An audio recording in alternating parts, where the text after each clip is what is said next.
Good morning dear students.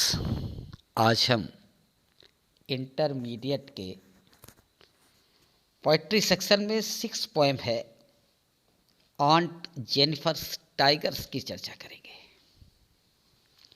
Aunt Jennifer tigers की लेखिका हैं Adrian rich. Adrian rich was born in 1929 and was in Baltimore, Maryland, USA. She is widely known for her involvement in the contemporary women's movement. महिलाओं के moment के लिए इनका जो involvement है अच्छी तरह से जानी जाती है। The poem ऑन्ट Jennifer tigers addresses the constraints of the married life of a woman experiences. एक महिला के वैवाहिक जीवन की कठिनाइयां हैं उनको चित्रित किया।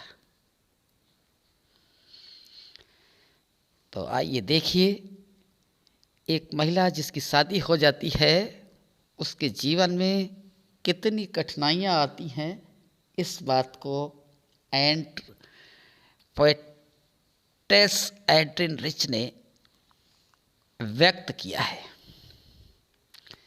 तो पोएम का नाम है, चलते हैं फर्स्ट स्टेंजा पर। पोएम का नाम है Aunt Jennifer tigers. Aunt Jennifer tigers prance across a screen. Screen means होता है पर्दा और प्रॉन्स मीन्स होता है उछल कूद करना। आंट जेनिफर ने अपने इस दर्द को एक एम्ब्रॉयडरी अर्थात कढ़ाई, एम्ब्रॉयडरी वस्त्रों में जो कढ़ाई की जाती है उसके माध्यम से चित्रित किया है। कढ़ाई का एक आवरण है या यूँ कहिए कि पर्दा है, स्क्रीन है, जिस पर टाइगर की कढ़ाई की गई है। हाँ, टाइगर जो आप देखते हैं चित्र में, उसकी एम्ब्रॉयडरी की गई है और ये टाइगर हरे भरे जंगलों के मध्य है। इसके चारों ओर पेड़ पौधे हैं जो चित्र में दिखाई पड़ रहे हैं। आप देखिएगा, इसको एम्ब्रॉयडरी की है कवयित्री ने। तो देखें पहली line, Aunt Jennifer's tigers prance across a screen. Bright topaz denizens of the world of green. Bright माने चमकदार, और टोपाज एक चमकदार रत्न होता है जिसको पुखराज कहा जाता है। आप चित्र में देखिए इसकी चमक को, हल्का पीलापन लिए हुए कितना चमक रहा है। बहुमूल्य होता है पुखराज, और इसमें जो पीलिमा है, पीला पीला दिखाई पड़ता है, वो टाइगर के कलर से मैच करता है, क्योंकि टाइगर का कलर भी येलो कलर ही होता है। उस पर स्ट्रिप्स होती हैं ब्लैक कलर की, लेकिन उसका जो बेस है वो पीले रंग का ही दिखाई पड़ता है। तो देखें भाई, Aunt Jennifer tigers prance across a screen. उस पर्दे पर, उस आवरण पर आंट जेनिफर के बाघ इधर उधर उछल कूद कर रहे हैं। Bright topaz denizens of a world of green. World of green माने हरा भरा संसार अर्थात जंगल। वे पुखराज जैसे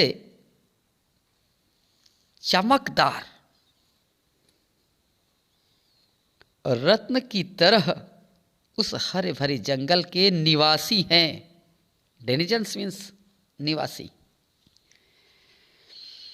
दे do not fear the man beneath the tree. वे ऐसे शेर हैं जो डरते नहीं हैं। They do not fear of man beneath the tree.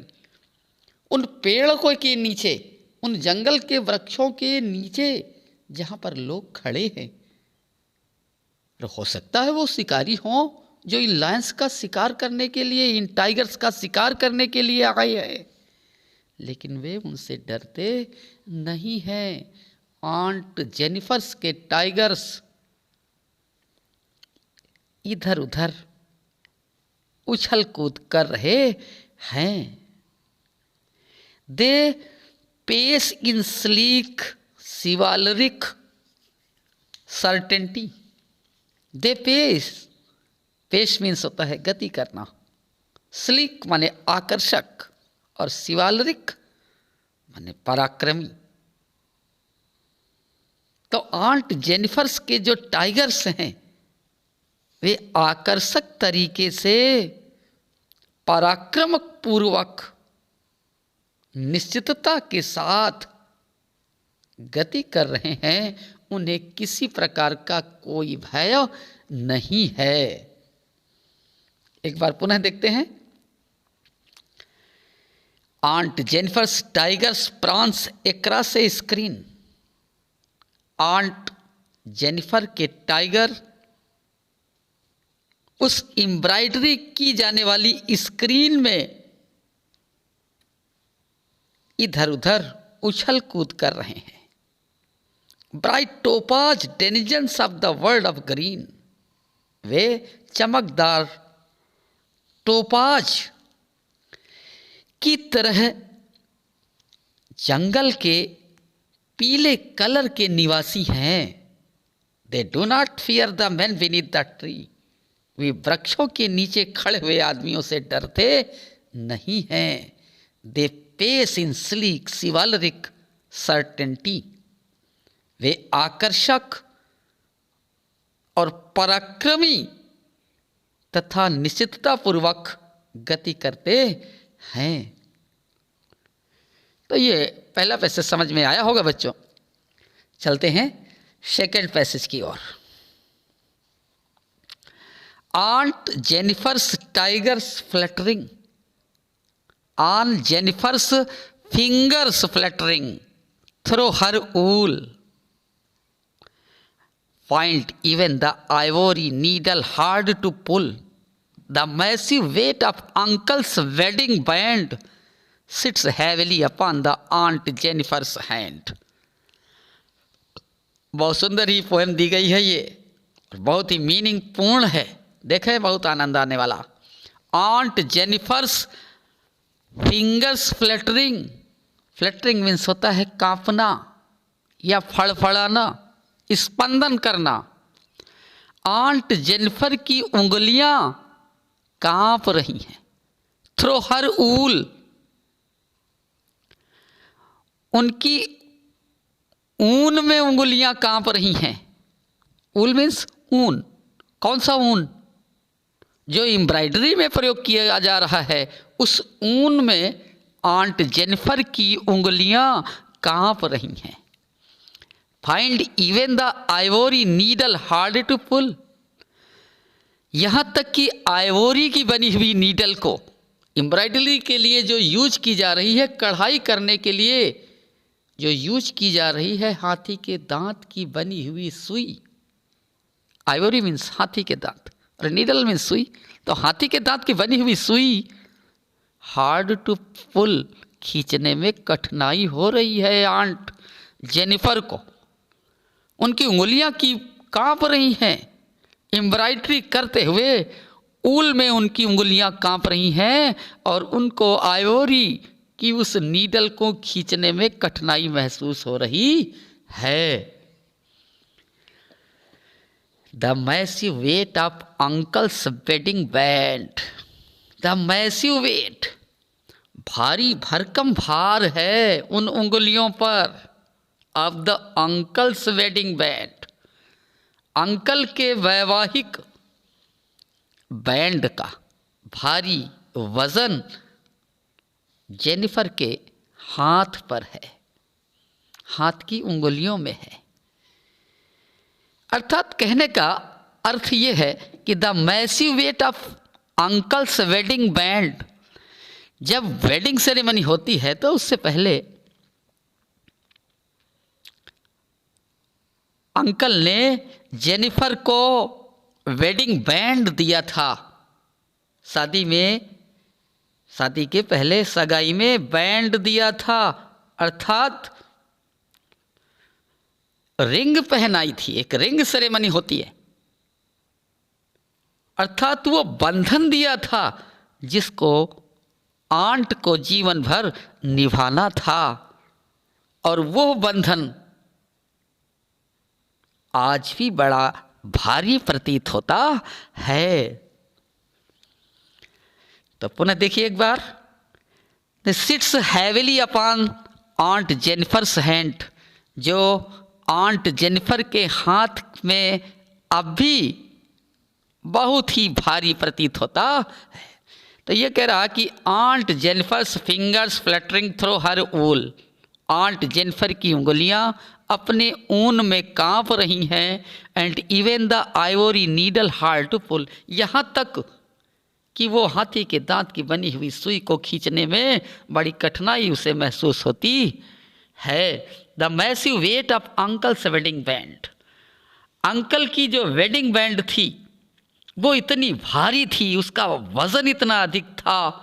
Seats heavily upon aunt Jennifer's hand, जो आंट जेनिफर के हाथ की उंगलियों में अब भी है, बहुत ही भारी प्रतीत होती है। तो बहुत छोटी सी पोएम है और अब हम बढ़ते हैं थर्ड स्टेंजा की ओर। देखें, ये अंतिम स्टेंजा है इस पोएम का।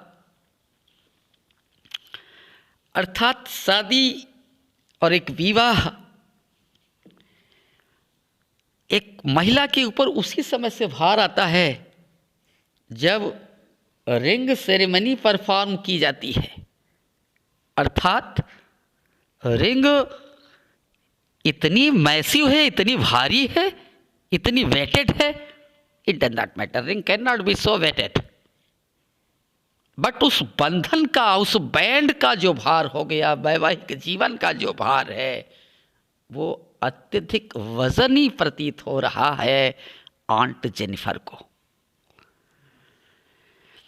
और अब देखें थर्ड स्टेंजा को।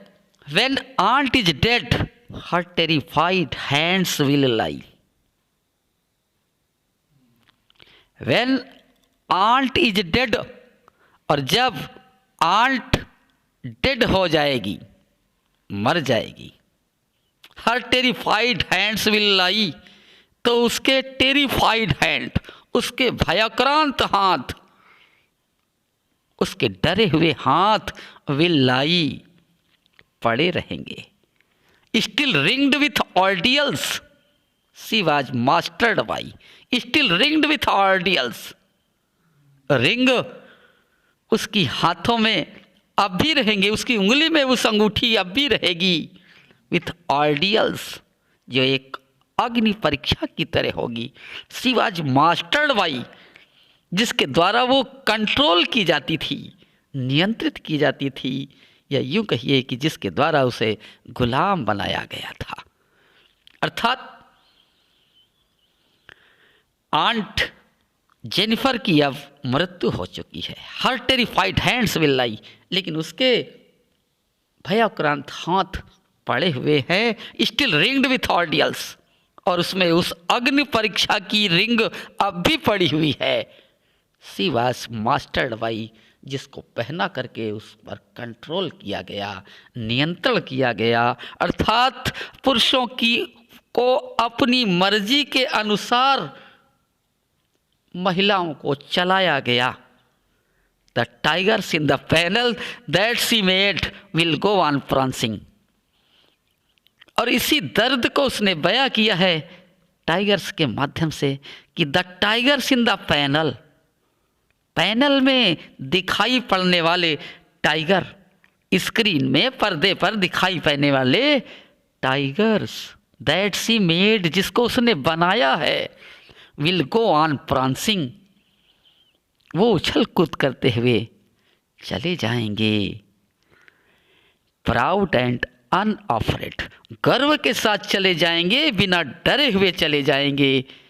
उन पर किसी प्रकार का कोई भय नहीं होगा। उछलते हुए, कूदते हुए, बिना किसी भय के वे आगे बढ़ जाएंगे। तो ये रही आज की अंतिम पोएम। कैसी लगी आपको? हमारे चैनल पर आकर के आप अपने कमेंट के द्वारा हमें बताइए।